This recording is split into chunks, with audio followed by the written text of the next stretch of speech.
അതിലെന്താണ് ഇങ്ങനെ? എനിക്കറിയാലോ. എനിക്ക് ആളുകളെ മനസ്സിലാക്കാൻ എനിക്ക് അറിയാം. എനിക്കറിയാം ഒരാളെ എങ്ങനെയാ എന്താണെന്നൊക്കെ.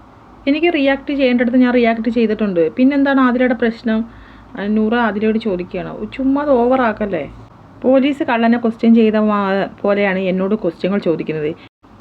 ഗെയിമിനിടയിൽ ആര്യൻ ഡബിൾ മീനിങ് പറഞ്ഞെന്ന് പറഞ്ഞിട്ടാണ് ഇവർ രണ്ടുപേരോടുള്ള പ്രശ്നങ്ങൾ തുടങ്ങിയത്.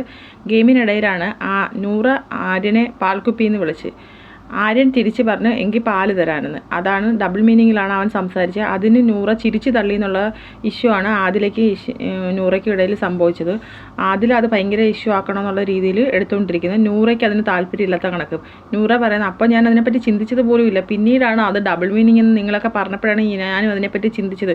ഇനി ആവട്ടെ, ഇനി അവൻ എന്തെങ്കിലും ഒരു പ്രശ്നങ്ങൾ സംഭവിക്കുമ്പോൾ നമുക്ക് വീണ്ടും അത് സംസാരിക്കാം. അല്ലാതെ ചുമ്മാ അത് ഓവറാക്കല്ലേ. എനിക്കത് ഇഷ്ടമല്ല. എനിക്കറിയാം ആൾക്കാരെ മനസ്സിലാക്കാനൊക്കെയുള്ള കഴിവ് എനിക്കുണ്ട്.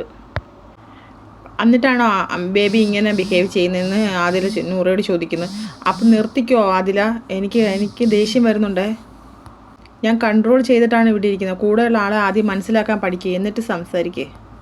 6-7 വർഷമായില്ലേ, എന്നിട്ട് ഞാൻ മനസ്സിലാക്കില്ലെന്നാണോ ബേബി പറയുന്നതെന്ന് ആദില. അറിയാമെങ്കിൽ പിന്നെ എന്തിനാണ് ഇങ്ങനെ ഓവറാക്കുന്നത്? ഇങ്ങനെയൊന്നും കാണിക്കില്ല. ഇങ്ങനെയൊക്കെ കാണിക്കുന്നതാണ് പുറത്തോട്ട് തെറ്റായിട്ടൊക്കെ പോകുന്നതെന്ന് നൂറ പറയുന്നു. ഇത്രമാത്രം ബേബി എന്തിനാണ് ഇമോഷണൽ ആവുന്നത്? ഞാൻ പറയുന്ന ഒന്നും ആദിലയ്ക്ക് മനസ്സിലാവുന്നില്ലേ? ആദ്യം മര്യാദയ്ക്ക് പറയാൻ പഠിക്കുന്ന ആദില നൂറയോട് പറയുന്നു. എപ്പോഴും പറയും 7-8 വർഷം മനസ്സിലാക്കിയില്ലേന്ന്. ഇതിങ്ങനെ എടുത്ത് പറയാൻ മാത്രമേ അറിയുള്ളൂ, അല്ലാതെ മനസ്സിലാക്കിയിട്ടുണ്ടെങ്കിൽ ഇങ്ങനെ സംസാരിക്കത്തില്ല.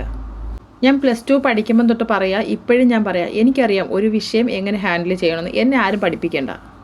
വേറൊരാൾ പറഞ്ഞ് എന്നെ കൊണ്ട് ചെയ്യിപ്പിക്കാൻ നോക്കണ്ട. എനിക്കത് ഇഷ്ടമല്ല. ആദിലയ്ക്ക് നൂറ അത് പ്രശ്നമാക്കാത്തതിൽ ഭയങ്കര ദേഷ്യമായിട്ടിരിക്കുക. ആദില ഒരുപാട് സംസാരിക്കുന്നുണ്ട്. പക്ഷേ നൂറ അതൊന്നും കാര്യമാക്കുന്നില്ല. നൂറ അതൊക്കെ അതിൻ്റെ പാട്ടിന് വിടെന്ന് പറയുകയാണ്. നൂറയ്ക്ക് ഇനി അതൊരു ഇഷ്യൂ ആക്കാനുള്ള താല്പര്യമില്ല. ആദിലയ്ക്ക് അത് ഇഷ്യൂ ആക്കാത്തതുകൊണ്ട് എന്താണ് ബേബി ഇങ്ങനെ എന്നുള്ള രീതിയിലാണ് സംസാരിക്കുന്നത്. അപ്പോൾ അടുത്തൊരു ലൈവ് അപ്ഡേറ്റുമായിട്ട് ഞാൻ വീണ്ടും വരാം.